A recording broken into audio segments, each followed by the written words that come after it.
হটকারিতা ও ফ্যাসিবাদ কারো জন্য কল্যাণকর নয় বলে মন্তব্য করেন ডাক্তার শফিকুর রহমান।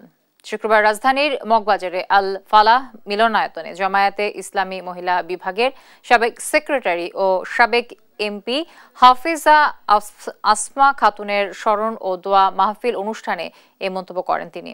জামায়াতে আমির বলেন, বিগত শাসনামলে জামায়াতে ইসলামীর ঘাড়ে জুলুমের পর্বত চাপিয়ে দেওয়া হয়েছিল। জাতির এই ঘটনা থেকে শিক্ষা নেওয়া উচিত।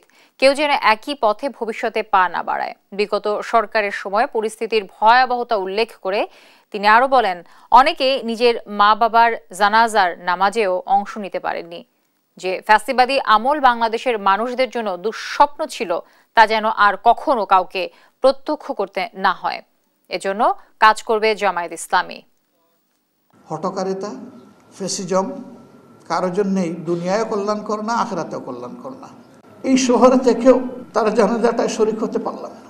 কেন পারলাম না আপনারা জানেন। জুলুমের মহাপর্বত আমাদের ঘাড়ে চাপিয়ে দেওয়া হয়েছে। আমি দোয়া করি এরকম পরিস্থিতি জাতির আরেকজন নাগরিকের জীবনে যেন আর ফিরে না আসে। একই পথে আর যেন কেউ পা না বাড়ায়।